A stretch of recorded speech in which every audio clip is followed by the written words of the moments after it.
Mahirap nga ba turuan ang mga ibon at paano ito mapapasunod sa bawat command o utos natin? Sa ganitong handpid, hindi naman ito mahirap turuan o sumunod sa bawat utos natin. Kung makikita nyo, hawak natin yung syringe at si Koy pinapalusot natin dito po sa mga box. Yan. Si Koy ay sumusunod rin naman sa ating mga command. Dahil gusto kong ma-challenge si Koy, so itong takip ng battle ay hinuhulog ko dito sa dulo. Yan, pinapashoot natin dito po sa tape. Yan, ulit-ulit lang mga kaibon hanggang sa makuha ng ibon. Yan, sinushoot. Si Koy ay magaling na rin naman ito ng matrix, although nung una ay medyo nahirapan rin naman ako, pero napatalino rin kasi yung mga handpid natin, lalo na po pag African Lovebird, mabilis lang po yung turuan. Makokontrol natin lahat ng mga handpid natin o maturuan ng matrix basta meron po tayong syringe. So sa syringe po kasi dito natin makokontrol yung behavior ng ating mga handpid. So kung makikita nyo mga kaibon, hindi ko na nga po hinawakan po yung syringe at pinapasunod ko na lang si Koy dito po sa mga command natin, pinapalusot natin. Nakukuha rin naman agad ng ibon basta paulit-ulit na ginagawa nyo.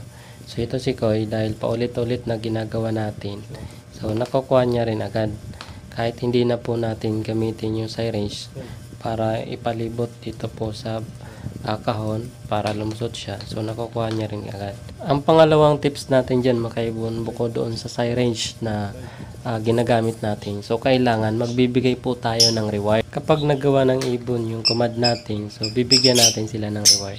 Para naman sa gayon ay maengganyo natin yung ibon na sundin pa rin yung mga utos natin. So ngayon naman ay papakita ko sa inyo na hindi na natin gagamitin yung syringe para sumunod si Koy. So i-guide na lang natin si Koy na umikot na ulitin yung tinuro natin sa kanya kanina. So ngayon dahil naalala ng ibon o nasanay na umikot, kahit hindi na natin gamitin yung syringe, basta i-guide natin. So, makukuha niya rin naman. Ang pangatlong tips natin dyan mga kaibon, kung tayo ay magti-train ng ibon, dapat gutom. Huwag naman yung busog. Once kasi na busog yung i-train natin, hindi tayo niyan susundan. So, matigas yung ulo niyan kasi busog nga siya. So, hindi niya susundin yung mga utos natin. So, kailangan kung tayo ay magti-train, dapat gutom para naman sinusunod yung mga command natin. So ngayon pala mga kaibon, meron tayong pinag-process na cage at nest box papuntang Paranaque. So maraming salamat sir. Meron din tayong nest box na pang parakit 6x6x10.